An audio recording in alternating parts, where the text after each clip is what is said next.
Anna Kavan's Ice is the kind of novel that leaves you shivering, not just because of the apocalyptic winter swallowing the world whole, but because something inside it feels fundamentally broken in the most deliberate, calculated way. And that's precisely the point. Kavan, who reinvented herself from a failed wife and conventional novelist into a spectral recluse with a heroin habit and a new name to match, didn't write Ice for comfort. She wrote it like a warning, or a confession, or a fevered dream scrawled onto paper before the morphine kicked in. This is not a book you read to find out what happens. It's a book you endure, like an untreated psychological condition. The narrator, let's not pretend he has a name or any trace of reliability, is on a mission to rescue a nameless, glass-like girl from an approaching wall of ice and a violent man known only as the Warden. Or maybe he is the Warden. Or maybe the girl's already dead. Or maybe the whole thing's a dream, or a flashback, or the twitch of a dying brain.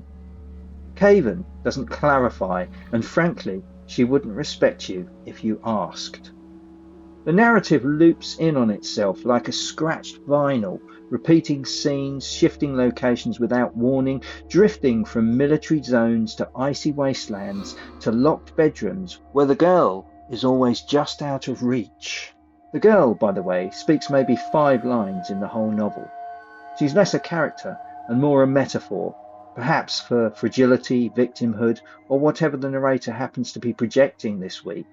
The narrator claims to love her, but it's a suffocating kind of love, obsessive, controlling, grotesquely possessive. You don't rescue someone by chasing them across a crumbling world and imagining what they look like tied up in a bunker. And yet, this obsessive pursuit is rendered in prose so coldly beautiful it hurts. Kavan's language is crystalline, precise, and stripped of warmth, but not of elegance. She doesn't write about ice, she writes like ice. Each paragraph glints with menace, the kind of menace that doesn't scream, but whispers steadily while the temperature drops. Time doesn't pass in ice so much as it folds inwards. One moment the narrator is entering a compound, the next he's in the girl's room, or staring into the abyss, or escaping a prison that may or may not be metaphorical. Causality is a dead language here. The thing is, none of this feels accidental. Kavan knew exactly what she was doing. She took the conventions of mid-century dystopia, totalitarian control, environmental catastrophe, patriarchal domination, and liquefied them in a syringe. Then she injected the results straight into the veins of the narrative.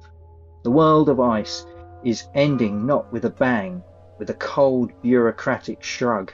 Armies roam the lands, governments collapse off screen, the ice creeps forward without malice or mercy. You get the sense that no one's in charge anymore, if they ever were. And then there's the girl. She's elusive, childlike, passive to the point of being ghostly. That's uncomfortable, and Kavan wants it to be uncomfortable. This isn't some archetypal damsel. She's a canvas on which the narrator paints his neuroses and a warning about the psychological machinery that turns women into objects. Every time the narrator thinks he's saving her, he's really just exercising his own psychosis in a slightly different setting. The fact that he never learns this is part of the horror and the joke.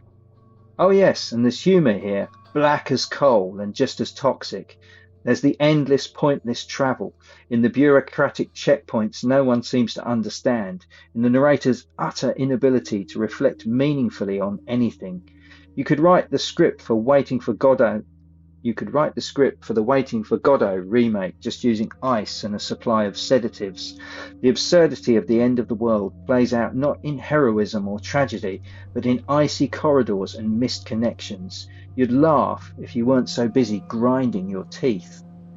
Kavan doesn't hold your hand. She doesn't explain. Why is the world freezing over? Climate collapse? Nuclear winter? Heroin withdrawal hallucination? She's not telling. But that ambiguity is the point. This isn't science fiction with footnotes. It's an interior apocalypse. The world is dying, yes, but so is the narrator's sense of self, morality, of reality. That's what gives ice its haunted, brittle power. It's less about narrative than about the sensation of losing your grip on a woman, on a world, on your own mind. At the time of publication, Ice was largely ignored, too weird, too bleak, too female. But over time, it's been reclaimed by readers who recognise what Kavan was doing, smuggling literary experimentalism into the shell of dystopian fiction and writing female trauma as a kind of speculative weather system. You don't survive ice in the normal sense.